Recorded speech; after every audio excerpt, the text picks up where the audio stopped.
All right, take 3. Welcome back, everybody, to another episode of the Intern and the Expert podcast. We're back for episode 6. It's been a hot minute, a couple months in the making. You know, lots of things going on, but we're finally back for a very special episode.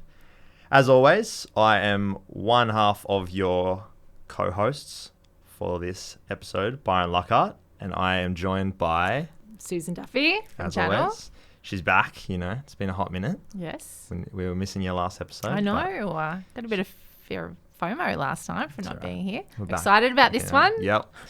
Very special episode. So we have the founder and director of P3 Events, the lovely Penny Krishna. Yay. Hello. Welcome. Thank you. Welcome. Thank you very much. It's exciting. I'm really excited about this. Yes, I'm one. excited to be here too. So should we can you tell us a little bit about your background and who P3 Events is and who you are? Yeah, well, I'm Penny Krishna. I started in the events business as a young rookie at about 24 years of age. Very nice. It's only been a few years since. And yeah, I grew the business out of the need to satisfy clients that were asking for work.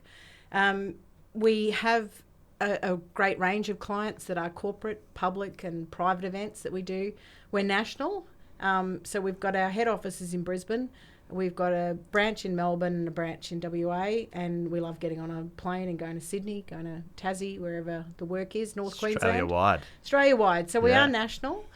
We didn't become national overnight. I didn't set out to start a business and be a national company. It grew organically. So I started working in events in Brisbane way back when for a company called Showstopper Productions. A girlfriend had put me in touch with the director there, and I worked there for about 10 years solid, loved it, was good at it. It was a natural progression for me from having done a drama degree. Well, way back when there was talent. a lot of talents, yes. I'm sure we'll get into that. I want to hear all about that. So much more sense. Oh, please. It's a very strange cohort. Yeah, well, I mean, when I came out of school, I didn't know what I wanted to do. I thought performance might be fun. I liked theatre. I was good at it, at the arts, and I stumbled my way into a Bachelor of Arts degree in drama, which was extremely difficult to get into. But the thing that resonated with me in that course was not so much the acting and performance, which I thought it would. It was the stage management, the technical direction and the design. I liked the back of house stuff. Behind the scenes. Yeah. And then I came out of that, and of course, you know, there's no job for that you can just walk into that is available that pays any bills. So, you know, I went into administration, everything, and then finally a girlfriend from the course said, "Oh, I know this guy who runs an event business. You're super organised. I think you'd be good at this." So I went for an interview, and that was the beginning, and that was at 24. So I started working. Right. I worked for that company for about 10 years, grew up their ladder, was their senior operations manager, produced massive gigs overseas as well as nationally for them. Where overseas? We did the launch of the Peninsula Hotel in Bangkok. Nice, I did a conference for 1,200 in Hawaii. How old were you? 27 when I was doing these massive ones.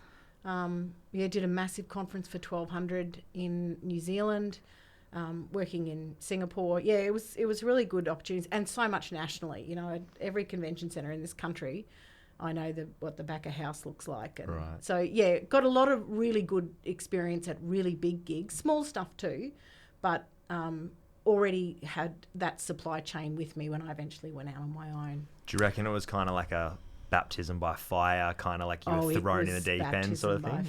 Yeah. And I did have the two directors of that company were really good to learn from.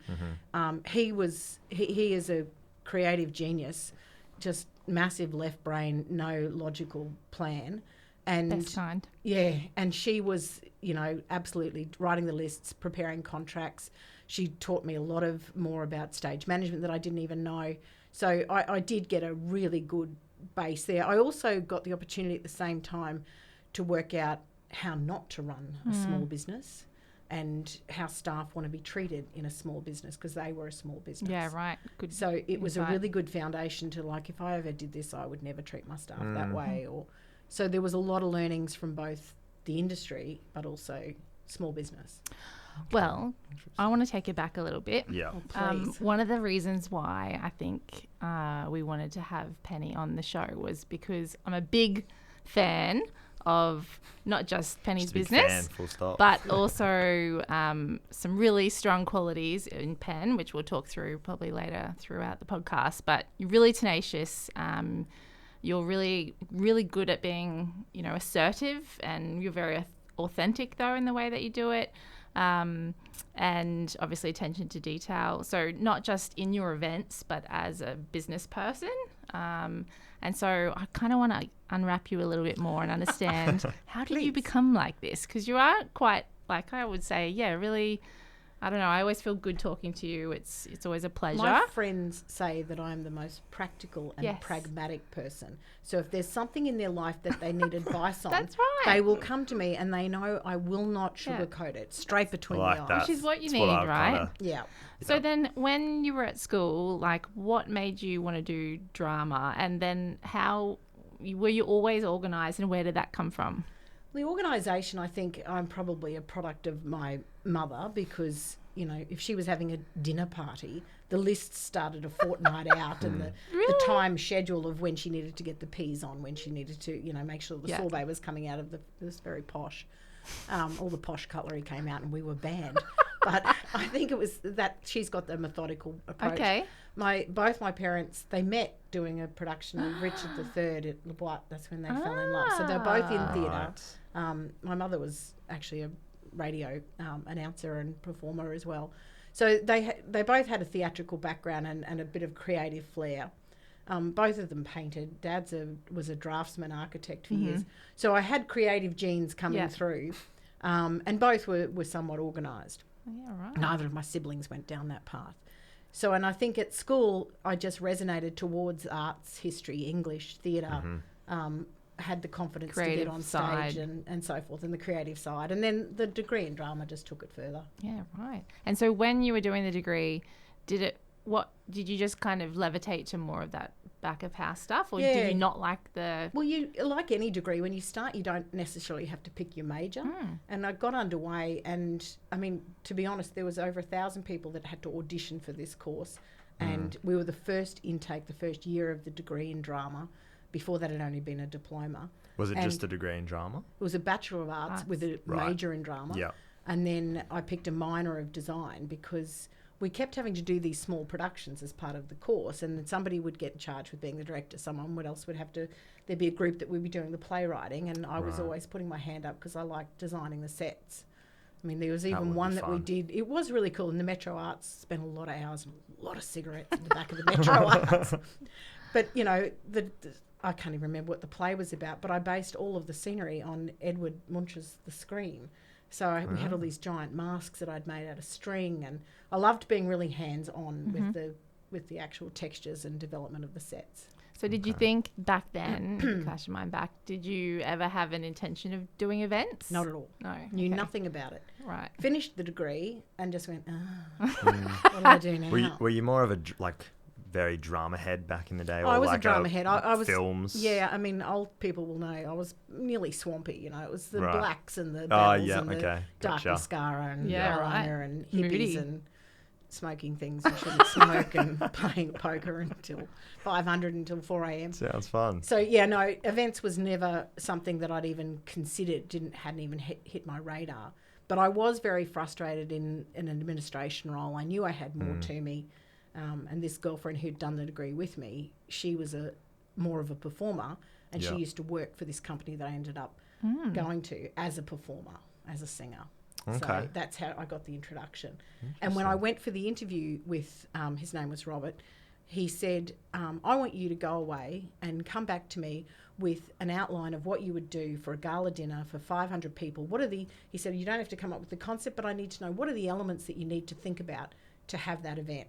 And I was like, oh, okay. Well, you've got to have food, you've got to have tables, you've got to have decorations, you've got to have Practical lighting. mind, Sound. yeah. So I just kind of went like this, and I put, he said, just make up money, whatever you think. And I mean, my money was wrong, but I nailed all of the elements right through to something in the foyer before they come in.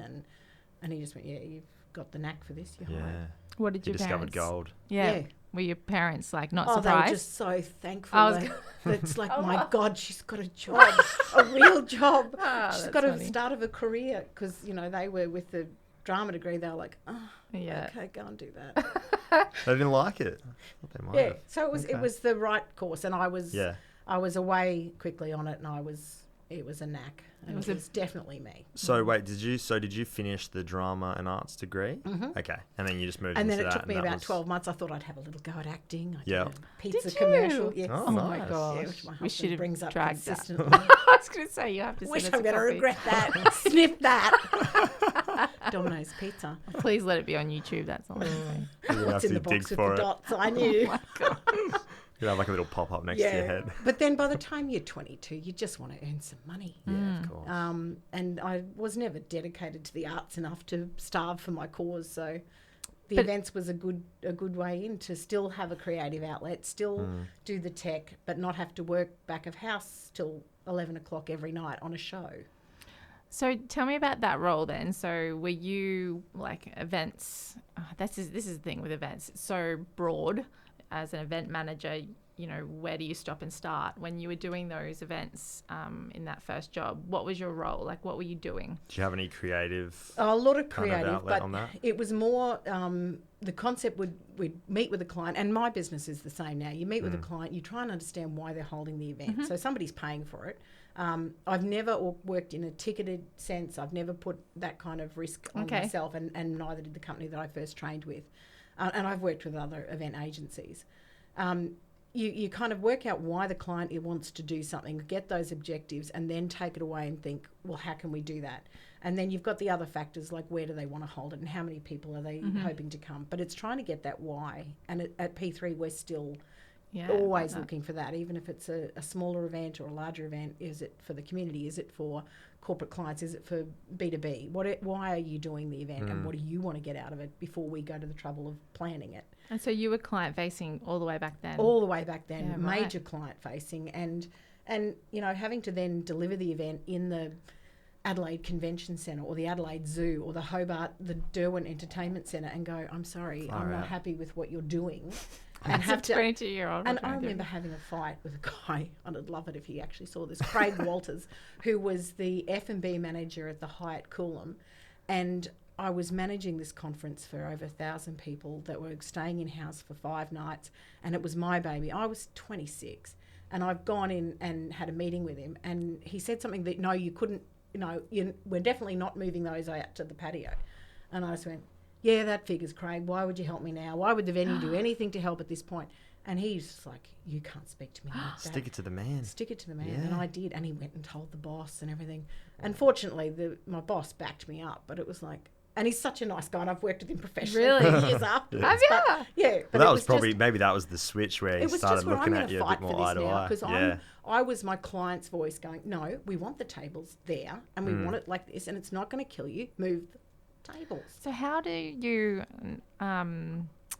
teach being assertive? Like, how, It's how not an did easy you thing to learn do, how and that? I think having that theatrical background and that confidence, and it might sound a bit on the wanky side, but if I've got 20 F&B staff and 10 tech crew, and we're 5 minutes to doors, and I'm doing my final, stand by for doors. This is what's going to happen. We stand by for lights down. You have to have that confidence when you are at that point of stage managing.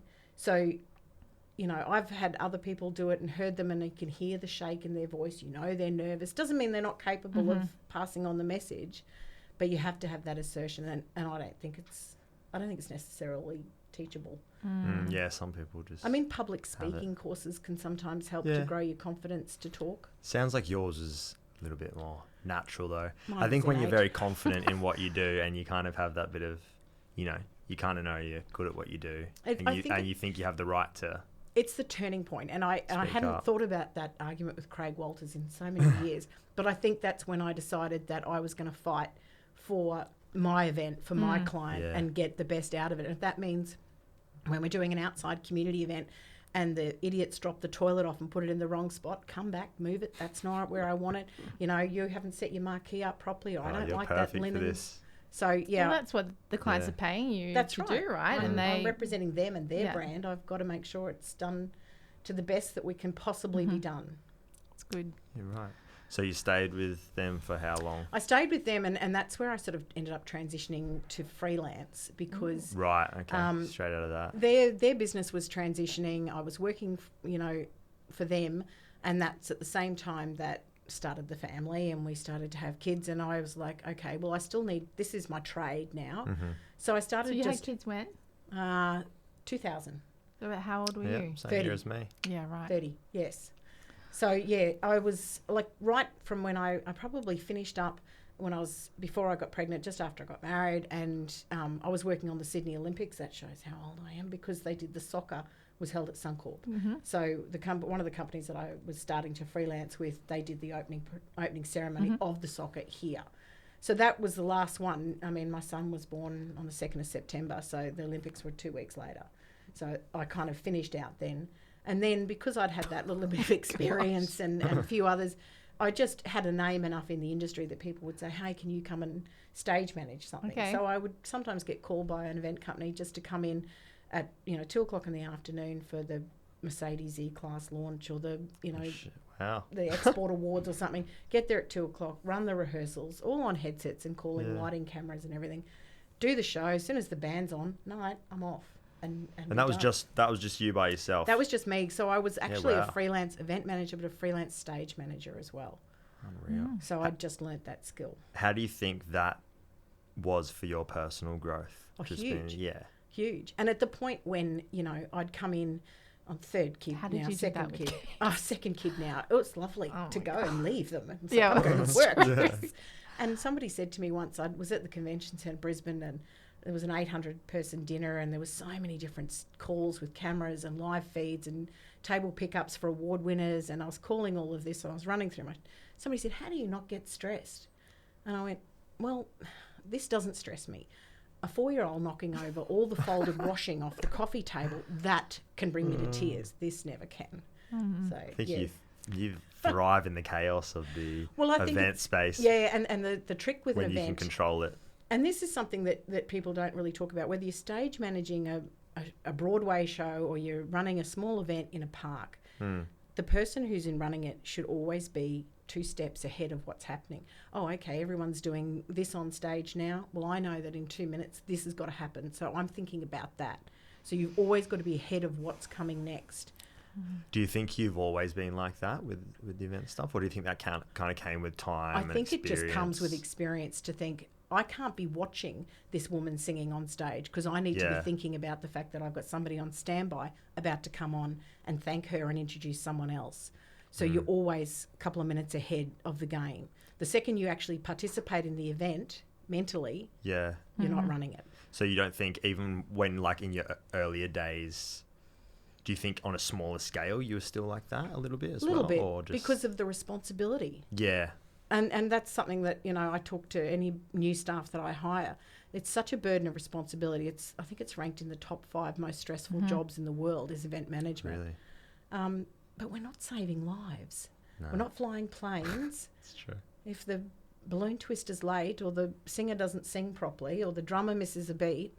But it is something obviously, full you try disclosure. for success. Yeah. I first met Penny, 15 odd years ago, working for Stockland, and at that time I think we did some events like ourselves and used another provider as well, and I was like, I'll be able to handle this. And then we got Penny in to do one particular, I can't remember if it was the country music festival one at The Riverstone. one. Yeah.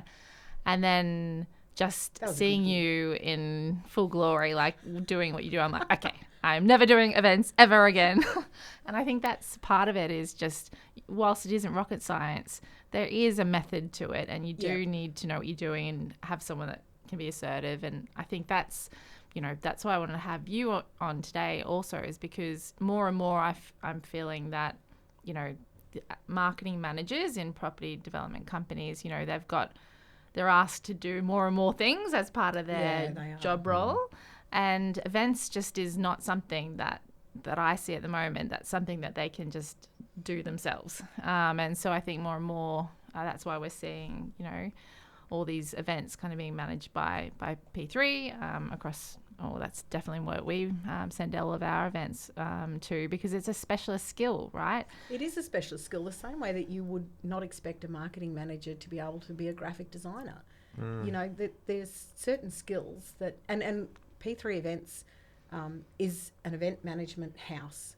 We, I think we own some vases and a few bits and pieces, but we're not a tech company, we're not a theming company, we're not a stylist company, we're not an entertainment agency. We are just the producers of events, creative designers of it, and implementers and producers of it. Do you outsource a lot of? We've got a massive supply chain. Huge and long growing, and I've been fortunate to work with the cream of Australian talent and suppliers across the country. And, I'm only as good as my suppliers. Yeah, that would be awesome though. It's great. To see a lot, yeah. And it's good. And doing I've what grown, you love at the same time. I've had the benefit of growing a lot of small businesses that I've employed and seen them grow because of my, support of them in their early days and seen them flourish, which is probably one of the most satisfying things of having had my own business, is not just employing people and feeding their family, but, growing other small businesses in this country. And before we jump ahead a little bit, I want to ask, do you have some advice specifically for, regardless of age, anyone who might want to go work for themselves or, freelance, kind of like what you did? What do you think? Look, it takes a hell of a work ethic, because, and you have to back yourself. You have to have the confidence, because there's nobody else is going to give you the paycheck. So you've got to have faith in yourself, and you've got to work hard to do it. It takes a lot of discipline, particularly because, as we say, working from home, but it takes discipline to start working, and it takes discipline to stop working and have a life and have a balance and have a family. I know that the biggest hurdle for me working for myself, and I was very comfortable working for myself. My husband had, the proper job, as we always said. So he was the breadwinner, but I was certainly still contributing to the household finances, and as things got busier and everything, the hardest thing, and I remember when Suze went through it, is hiring someone. It's like, now I'm responsible for somebody else's income. God.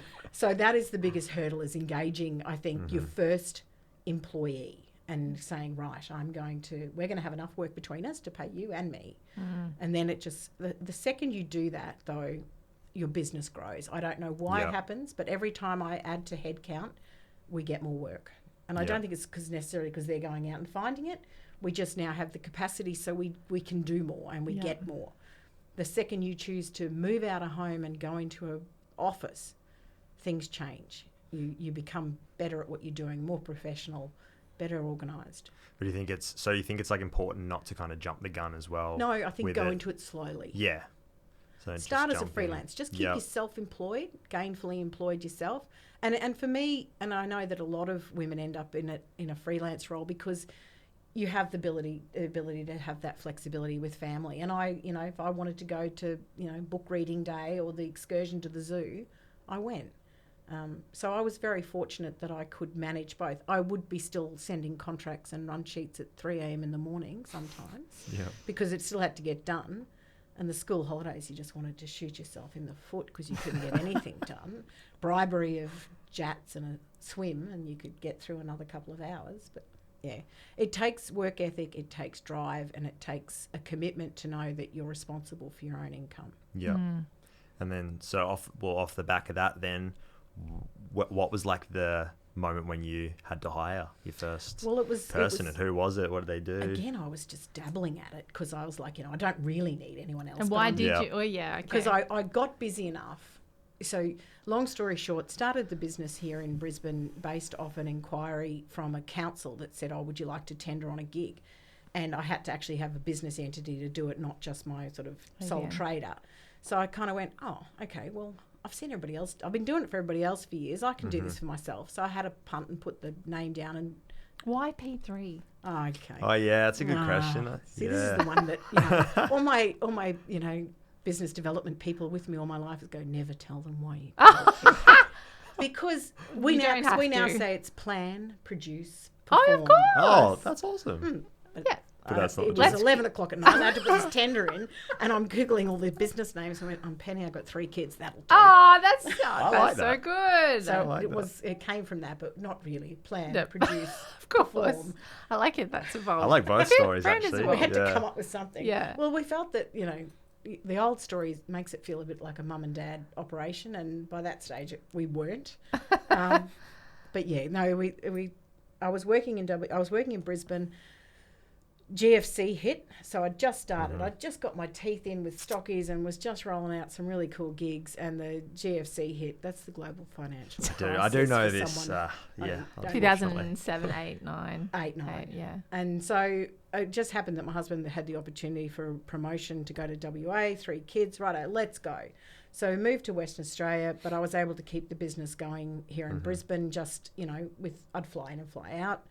Do a lot of drinking when I flew in and flew out, but it was like, hey, Penny's here for the gig, yay. Ooh. And then when I was in Western Australia, it was actually Cole Dutton who was working for Stockland and was the manager over there, and he said to the Stockland team there, I'm pretty sure Penny's here now, why aren't you guys doing more events? And so thanks, Cole. So I started working on stock for Stockland in WA, but I was still working for them here and other clients and developers. And then, I was so busy in Western Australia that I'd done a job for a council, and I'd ended up working with this chick who worked in the council, and she was really good at all the stalls and markets and everything. And I got busy, and I rang her and I said, is there any chance that you've got like a day or 2 a week free? Only 4 weeks. I only need for 4 weeks. It's just if you've got time. And she said, oh yeah, I can do that. And, by the time I left Western Australia 5 years later, she was working for me full time and running the Perth branch. So I'd just seen in her that organisation and skill set and said, oh, maybe just 2 days a week. I'm not really employing her. I'll just, pay her something. But took me a long time to put things on the books properly. So she was with me for 9 years. Oh, wow. So, I'm sorry, I'm butting No, in. that's all right. But and I know when we talked about the values that you had or the skill set you had of being a bit creative, a bit organised, well, very creative, very organised, and then the assertive, I think, are 3 really good qualities for event managers, including you. Is that, do each of you have to have that? Like, do all the employees, are you looking for those sorts of skill set? They certainly don't all have that. Yeah. But I think, and as you know, some things are trainable and some things aren't. And I have seen in some of the key staff that I've hired over time that if I give them a creative task, it's meh. But I give them a logistical task and they're shining. Yeah. Their brain is right where I would be. They're saying, well, you can't come in that doorway because of this is going to... They're seeing it visually like that, but they don't want to come up with the creation of the prettiness. But then I've got others who are all fluff and ideas and loveliness. Yeah. And it's like, well, how do we get James Morrison into the ballroom on a yellow submarine? That's just not going to work, but I love where you're going with it. So it's clawing back the creative to mix with the logistics. And how do you think that helps you kind of delegate? Does. Where and we you do put within people in the national team now, we certainly go, I think you'd be really good at this, or you got struggles with that. Go and see Bree because she's going to be able to logistically help you with that. So I'm trying to get them to teach each other stuff. Have you ever hired someone that's gone for like a certain part of the team and then veered them into a kind of different role because you've gone, okay, you're not as good at this? Well, I've hired people that I've seen skills in other areas, and I've kind of pushed them into that. So one of the girls that started with us a year or two ago, she started as an event coordinator, and she's a good event manager, which she is now. But she's a marketing assistant at the same time because she's got strength in socials and stuff like that. And it's not an area that I'm good at. I hate marketing. That's what we're here for. Don't worry about it. I'd much rather do what I'm doing than what you're doing. You'd rather I do what I'm doing than what you're doing. That's why it works. I lose my mind trying to plan. I can't barely plan myself. I don't know how I'd do an event. Yeah, but you are, male in your 20s. That's so true. That's true. not a lot of males in our that industry. Okay, Just fair FYI. enough. Fair enough. So were you planning on it being more of a property focused company, or has that just been? No, and I'd certainly not been property focused in my training and my years. I mean, we'd done gigs for Stockies, Pack Pines in the old days, but I generally worked more in a full corporate environment, ballrooms and conferences and so forth, incentives. It's just happened that the first sort of main gig I got under my own brand happened to be a large Stockland display village launch up at North Lakes. And I remember, for me, it was the turning point. I think this might have been on your potential questions, was when did I think, yep, I've kind of made it? When you hire a tech company to come and do outside tech or bring gear to you, they use road cases, and they generally write on chalk on the road cases the name of the client. And I remember that gig, and it was a good spend and a good gig, and it went really well. But seeing those road cases coming off the truck with P3 on it, I was just kind of like, yep, okay, that's that awesome. feels pretty Yeah. Got good. goosebumps. Yeah, and the gig went well, and I remember driving away just pumping the tunes in the car going, Yes. did it. So did it. good. Yeah. Yeah, that's really cool. And so did it just steamroll from there in property? Yeah, it did. And I, as much as all of our girls in our team, and I say girls because unfortunately we can't seem to get blokes in the industry that seem to have the skills. Yes, because I'd like to be more diverse. But the team come together and they have these different attributes and skill sets, as we've talked about, but they are also coming from different types of event backgrounds. So we've got people who have been stylists, who've worked at Crown in Melbourne, so we've got the venue aspect, we've got, you know, the people who've done wedding planning at Byron and so forth. So we've got a full gamut of types of events within our skill set, within our team.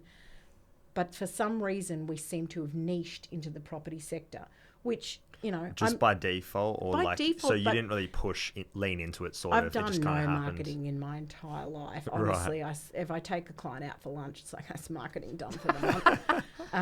And as my husband jokes, he says, you just wait for the phone to ring, don't you? I said, yeah, pretty much. But we've tried to grow relationships with clients wherever we're working with them. And what's happened for us organically is when they've moved companies. Sue's a perfect case in point.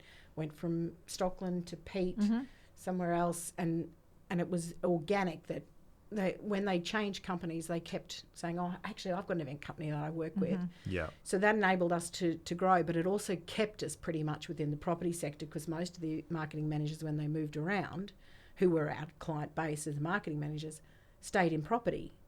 So we are still working for most of the leading national property developers in the country. Yeah. And you call it the 3 Rs. So we're working in residential with developers who are in the greenfield space, but also in medium density. We're working with builders in apartments, then also retirement and a bit of retail as well. So the property sector is so huge, as you guys know, obviously. It's not just about a community park event. It can be any level of incentive or B2B meeting or anything like that. But I think it's just that we've built a reputation in the property sector that is our core clientele. Well, I was going to say I meant to ask this a bit earlier on, but I was going to ask, what do you think kind of separates P3 from the others, or something that you guys maybe, I don't know, do a bit better, or not a bit better? Sorry, that's going to be like... Of course we do everything better. Shots fired. But like, yeah, something that kind of sets you guys apart. Well, I think it's a couple of things. It's one, it's the fact that we've worked in the property sector so strongly for 15 years. We really do come to the table with a lot of experience and ability to understand what property developers are trying to get out of an event. Yeah. Whether it's launching the new stage of a retirement village, whether it's getting engagement through the retailers in a shopping centre, whether it's getting the community to engage at Mother's Day in the park. So because we've worked in property for so long, compared to other event companies, we are at an elevated position in understanding the types of communities that they're working in and what they're trying to achieve out of it.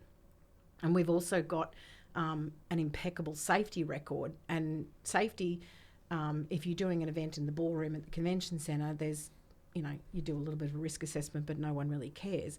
When you're bringing the public to an outdoor venue and bringing all the infrastructure in, you're now actually being governed by the property developer's construction safety, and it goes to a whole nother level. So we've had to, you know, engage with experts and build risk assessments and swims and everything for all the types. You put a marquee up, it could blow away. What is the correct weighting for it? So I think that's where we do differentiate from our competitors to a little bit, is our safety is at next level because of those years of experience.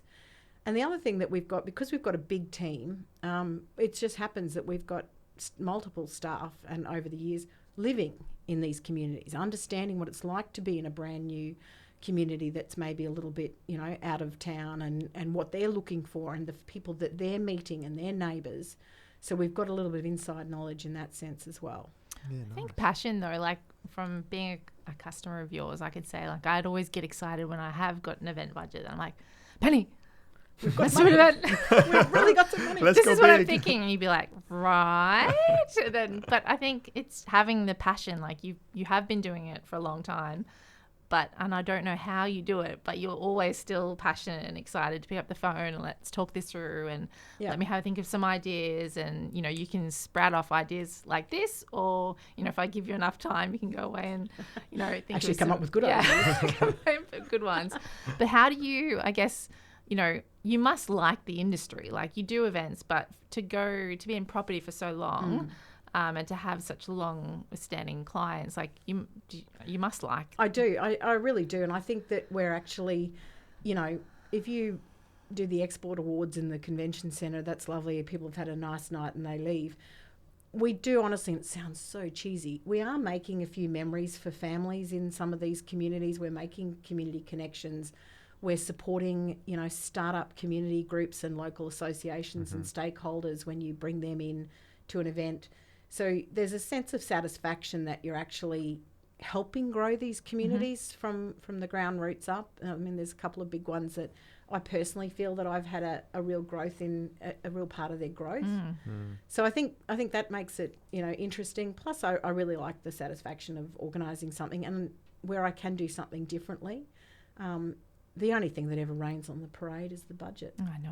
Yeah. Or budget. actually the rain. But talking about budgets and things like that, I guess, how do you what's the best way that a marketing manager or whoever it is in a property company can work with your team? Like if you were to paint the perfect picture of how that would work prior to an event, maybe talk us through that. Look, I think for the sake of the marketing manager's sanity and ours, the longer the lead time and the more forethought given to planning something out, even if those plans change. So even if the display village is not ready in time, or the SIC's not ready, or the park is not ready on time, at least it's coming in the second half of the year, or this is going to happen early in the new year, is start those conversations really early so that we've got time to put the creative input in and together as a team. We can get clear objectives out of why you're doing it so that we can build the creative journey for you. The longer the lead time that marketing managers can give to event companies, the better creativity you get, the better suppliers that are available, and the better negotiation ability on pricing. So, and you've got the chance to really develop and flesh something out and move it back and forward so that you've got a really good outcome. So even if it's a very basic chat at the beginning, well ahead of time. Flag it in time and say, we're opening a park in the southeastern corridor of Victoria. It's going to have an equestrian theme. It's like, okay, that's new, that's great, love it. Or we're doing something up the Sunshine Coast, it's a dinosaur themed park or something, even if it's a nothing themed, but we can at least start looking at not just what they want to get out of it, but who's living there, who's coming to this. And we're still learning every time. You've got to get the demographic right. If you put on a family day and it's all empty nesters and dinks, you've missed the boat. And that's our job too, a little bit, right? Is briefing you. Yeah, the more you can give us on the demographics. Yeah. Which is usually, there's a bit of everyone. It's like, okay, great. And you guys so as a marketing manager, then just for people who may not know, they still handle the advertising and all of that sort of stuff. But I guess sitting together earlier will allow us to go, okay, well, how many numbers can we actually expect? Because sometimes I know working on the developer side, we might think, oh yeah, we'll get 100, but then there's a reality of actually what is possible. But I think definitely like what we've done before with Penny is sit up the beginning of the year. Like we've done all of our budgets for the year. So we know what the development milestones are. We know what's coming for those projects across a state and across a nation. So there's no reason why we couldn't, and we have before sit down and okay, well, all right, for Mother's Day, we want to do all these across all these communities, or, Halloween, we want to do it all across the communities and plan and be more effective. I think and there's a new park or there's a new something that needs to, the builders have to be engaged with. They've got expectations of the developer. What are you doing on that? How can we help with that? So, I think it's about communication as early as possible, getting us to come on the journey with you.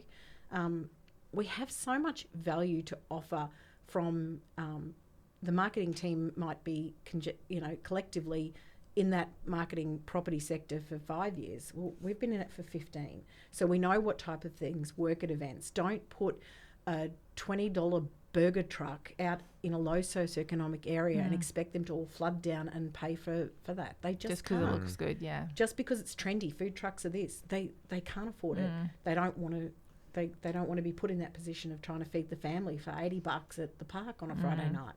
So it's being able to offer that experience and offer that guidance. Oh, let's do lots of brand pop-up activations.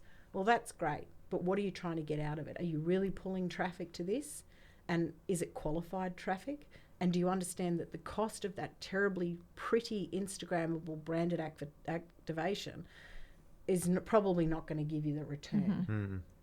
I know, like from our side, events are, definitely important. And across the whole business, everyone wants to do events. They see the value in them, which I think is also a testament to probably what you've been doing over the years is, salespeople love to see events because it's people come to their communities. People.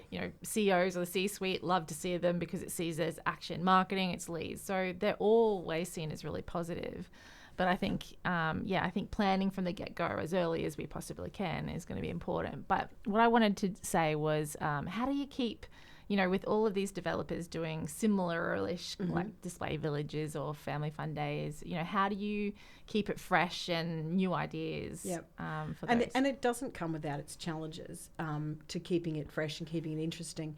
We, as a team, we collectively come together to brainstorm an idea. So everybody has to come to our brainstorming meeting with 2 ideas that we haven't used before. That's awesome. I'm going to have to we do love ourselves a little bit of Pinterest because it just gets ideas going. And we've got, shared so many different mood boards that we're all, accessing and sharing.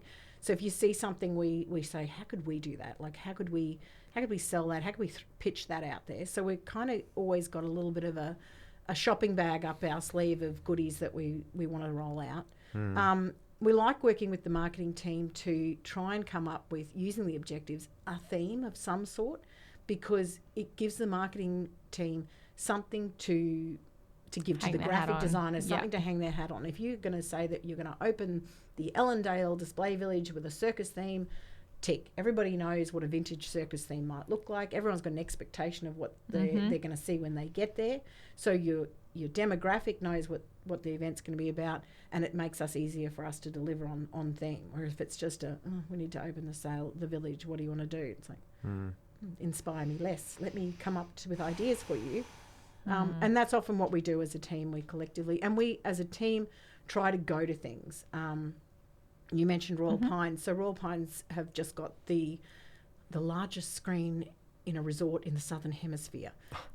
So we trooped down there on Monday night and had a look at it, and it is incredible. It's 24 metres wide, 6 metres high. They had awesome entertainment, incredible food displays. Very, very sexy entertainment, which is all through Velvet Rope, who are a great company that we work with. But the food presentation, it was next level, and it was put on by the venue. So by us going to things like that, we're constantly getting fresh ideas. The whole team are encouraged to go to events and markets and festivals and concerts, and unfortunately when they go to them, all they do is point out the safety issues going on. They haven't done that properly. That lead's not taped down. It's like judgy. They're very audity when they get there because we're so strict. But Jan Power's markets, they don't seem to be quite so strict on waiting down their markets. Because I always go there and I can't enjoy it. It's like, that's not safe. How can they be doing that? It's not safe. But no, I think it's going to things. It's working as a team, utilising, the diversity that at least we've got in backgrounds in our company, diversity in experiences, likes and dislikes, that we bring it together as a team. We did one yesterday. We were on the team chat for about an hour for Father's Day, and we had everything that was coming up going, bespoke whiskey tastings. Somebody else wants to do a build a tent competition. And families have got to, get their Kmart pack and build who can build a tent fastest. Great dad bods. Oh, gosh. Bad father's jokes. So everyone was coming to it with different ideas of things that could be fun. Yeah, that's good. This does sound fun. I like the sound of that. Oh, that bit's fun, yeah. Yeah, no. So what can we as an industry like property do? What can we learn from other industries or on how to do events better? Or I think it's about making sure that what the event planners are planning is what you're communicating to your attendees or your customer base. We've now got it in our checklist that the team have to see the marketing that's gone out. That's a good idea. And we've caught different timed events. The marketing people have told the public it starts at 11. Some it doesn't. It starts at 12.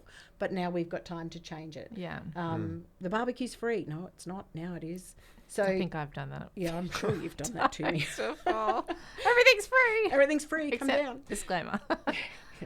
So I think it's about making sure that they're sharing the comms that are going out for it, so that we can make sure that there's no big hurdle on the day that we've missed something, that they've called and told people that it's going to be an incredible winter wonderland and you'll feel like you're in the snow. There's one snow machine. It's not going to be that great. So, yeah, I think it's making sure that the expectations are clear, because all we ever want to do is beat the expectations. But if we're a little bit behind the game on what it is, we can miss it. That makes sense. All right. Well, very And better budgets. Well, yeah, land costs better more. budgets. So, you know what? Everything costs more these days. So suppliers are charging more, and it takes more to build things and be bespoke and have things terribly branded and pretty. Yeah. So it's just keeping realistic on profit, on the profit that you can get from the event if you make a land sale or if you sell an apartment or whatever, that yes, everything costs more. So it's not, we're not on pre-COVID prices. Well, nobody is. With that though, what is like an example of like some of the smallest events you guys can do or have done? And then what are some of like the biggest events? Like, what's the kind of range? It can range. It really can. And the thing about the event, no matter its size, it still has the same steps. Yeah. So it's still got to have a checklist and a site plan and a risk assessment and a run sheet and a contract and a supplier, and it's got to have all its documentation. But it might be just a really nice branded coffee cart and, some giveaways at the sales centre to help drive traffic. It could be just a surprise and delight event. Or it could be, we're celebrating, 20 years of this drilling company and we're going to take over a big venue in the valley and we're going to have loads of drinks and good food and live entertainment and AV presentations. We're going to make the walls look like you're drilling through them and AV and flying in and out stuff. So sounds unreal. We love doing the bigger ones. I know. We love doing the bigger ones because there's a bit more meat to it. Yeah. There's a bit more money to it, Yeah. but there's a bit more meat.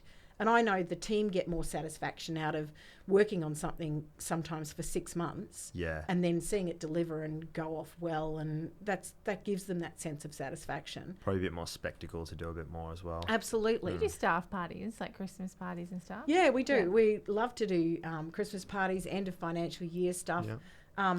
I'd like to be working more in that conference space for property developers, rather than just thinking of us as your community organisers and your sales and marketing support events. We can actually work for that organisation. Corporate side. For the corporate side, helping with your AGMs, your conferences, your incentives. It's just the same thing, right? It's the same thing. Events are the same thing, whether they're little or whether they're big. Do you want to do our pickleball tournament? That sounds exciting. I've already let it out got the ideas. gate now. Everyone's just heard that. Yes. The property pickleball tournament. We're We've talked running about this a big yesterday. pickleball comp. Big. You guys are Big. invited, P3. No budget, they can but get big. in. Oh, that sounds familiar. We want it to be really big. We've got no money. Oh, that's funny.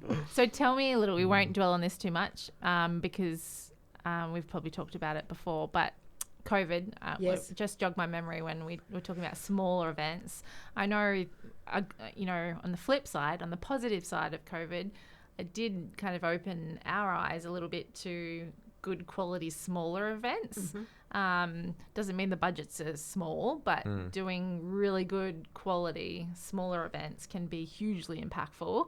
Do you want to talk about anything that, how the business went through COVID and what you did differently? We just hung on to it by our fingernails, basically. If it hadn't been for the JobKeeper, I would have had to just about close down to myself. Crazy. Yeah, right. So and it's not one that's talked about across the sector. Everyone talks about, the tourism sector and the hospitality sector, but the music industry and the events industry is worth more to this country than either of those sectors, and it just got a little bit looked over the top of. And I know suppliers and colleagues that really did it tough through COVID, so I was fortunate to just tick along. I think what we've come out of the other side of COVID is two things. One, yes, the events need to be a little bit more purposeful and bespoke. They need to be very specifically targeted and marketed correctly. People liked being at home, and whilst they missed going out, they now only come out if they really want to come out. So is it good enough to make people pack up the family and come out on a Sunday afternoon? So I think it's making sure that it's something that your attendees really want to come to, or really want to give up their Saturday afternoon, or really want to go on that conference. Are they going to get value out of it? Is it worth them making the effort, basically? And what I think has also transitioned, because we were online so much during the pandemic, everything's very visual.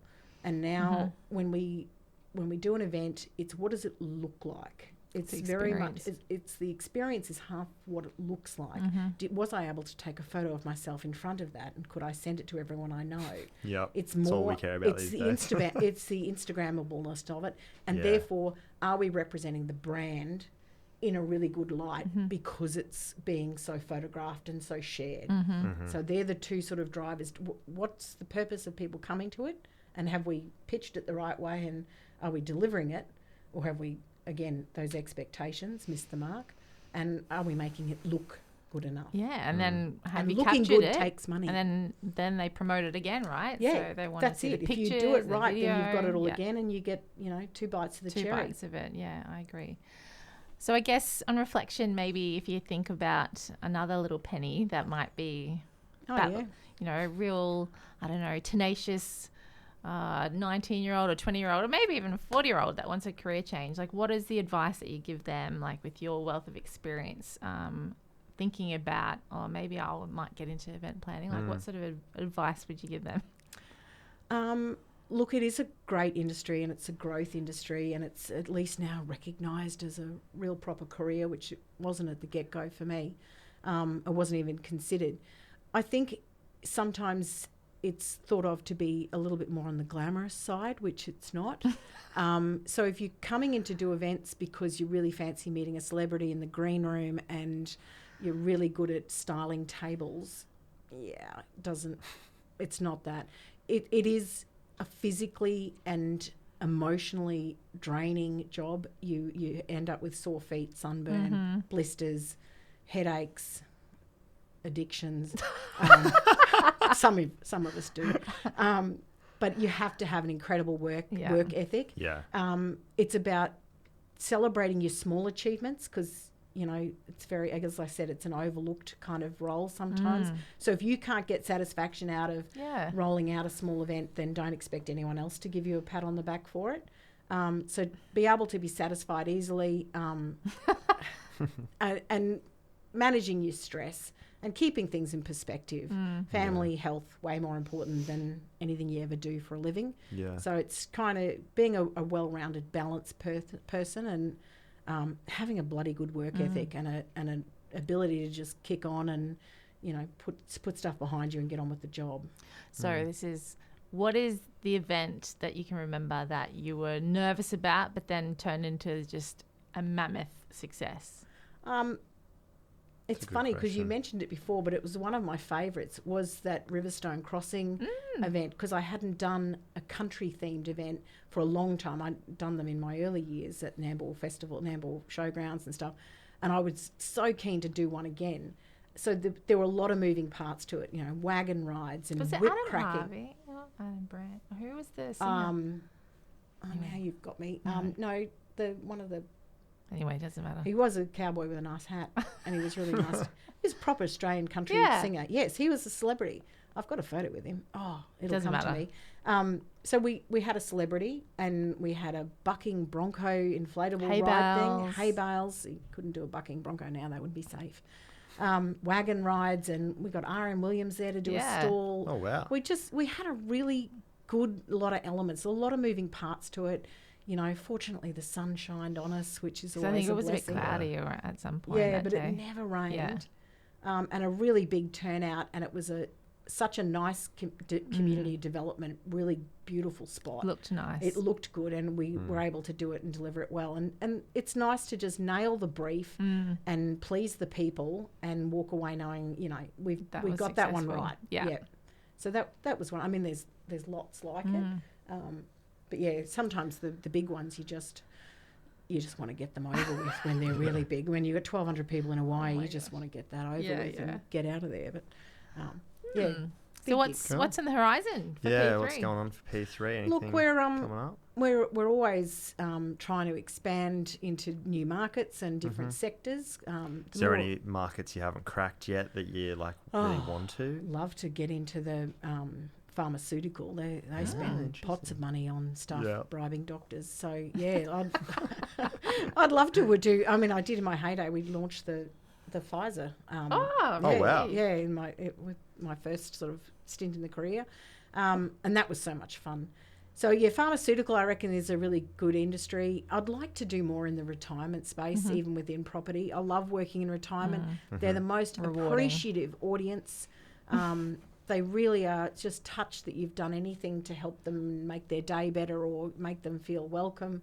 Yeah. So I love working in retirement. I wish we could do more in aged care because I think that doesn't get enough I of agree. a look in. And now even the developers are separating retirement from aged care. They don't kind of want any of that. It's hard work. And maybe that's like, it's a good point. Like we've done events together in that industry where the aged care, even if it's an integrated community, they're not invited or they're like separated. And I think it's a compliance or safety. There'll be some significant reason, but it's like, we've got to do something better there. Like, yeah, I would like to be doing more in that space. Yeah. And from a business perspective, get her in contact with Mum. She's the marketing manager for aged care company. So I feel that they miss out a bit. Yeah. Or if they Sure, get it, they love it. probably get a real C grade effort. And I think from a business perspective, for me, I'm looking to hopefully get a GM in place. Some already have it. Yeah. A GM in place in the next couple of years, so I can just maybe sort of step back a little bit and get the business as itself to be an entity very much that's almost a bit irrelevant if I'm there or not. And the mechanics are there, the team are there. I'd like to grow Melbourne more because Melbourne's such a growth area for us.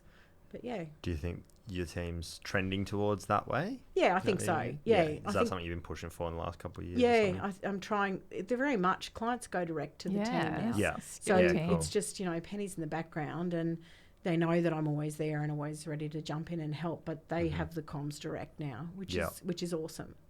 So I try to work on the business, not in the business, where I can, because it runs smoother. The second I have to down tools and start event managing, I don't follow the templates properly and I go rogue and ideas. And the rest of the team are going, why do you do this? Do as I say, not as I do. Yes, do as I say, not as I do. So I think if I could grow it a little bit more and get a GM in place in the next couple of years and great. just explore a few more sectors would be fun. Cool. What's the next event coming up? We're doing a large one at Royal Pines, actually, which is one of the reasons we wanted to go down and check out this screen. There's a national mowing distributor called Cox Industries, and we're doing their trade show, their conference. Cool. Bit of a plenary session. They're doing mowing demonstrations out on the lawn, so we had to negotiate with the landscaper at Royal Pines. Can you not mow that bit for a bit? Yeah. So it'll be fun, and a gala dinner and poolside drinks and some live entertainment. So it's nice to be doing something that goes for a couple of days, not just the 3 hours on a. Is there any coming up that you're most excited for, like that one, or is there anything you like? That one's good. We've got a couple of display village launches that we're sort of starting to draft for later in the year. They're always nice. Yeah, nothing sort of majorly that's mind blowing, but it takes a lot to blow my mind these You've days. seen it all. You've seen it all. I've done a fair few, so yeah. No, it's more about keeping busy, making sure that we've got plenty of work coming in to support the team, and that everybody's got the opportunity to learn. Yeah, cool. Thank you for your time. Oh, Yes, thank you very much. That was awesome. That was good. Very insightful. Yeah. Oh, that was good. No, it was nice to. Thanks to for catch all up. of your years of keeping me calm and cool, collected. Oh, I like being able to. I mean, I've probably not mentored you, but I've given you some 100%. advice a couple of times, and I've been so fortunate that my husband's he's climbed the corporate ladder, and he has been my sounding board at every step of the way. Those and people. He's a silent director, not often that silent, but he could be silenter. But he's been a great support in how to handle something with staff, or how to how to approach a client when they're disappointed with something, and how to chase up a lead. So he's been the rock behind that. Oh, that's good. Shout out to him. Yeah, shout out to him. You don't have to do all of the things that he says, but it's good to be able to get a different opinion that you might go, okay, I'm going to do a little bit of that and a little bit, and then turn it my way, Yeah, absolutely.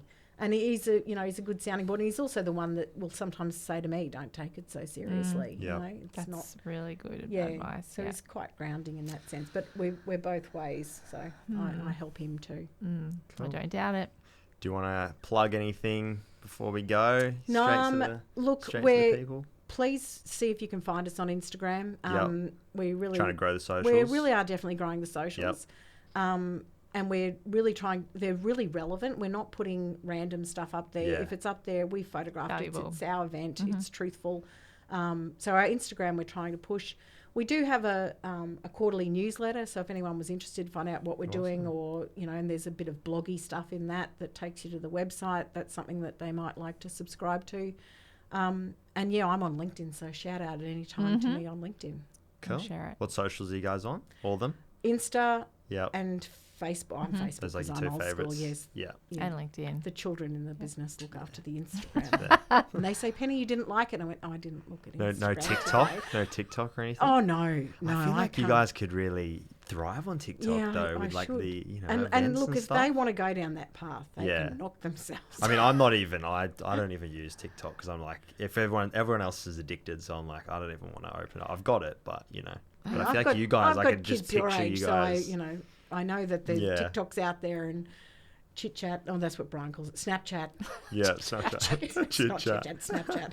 So, same. But no, we the Instagram we're definitely trying to show, because it's so visual. It's such a grab. And Facebook, while I think it's really still got a good place for us, it's probably a slightly different demographic. For sure. Yeah. Good fun. Cool. Yay.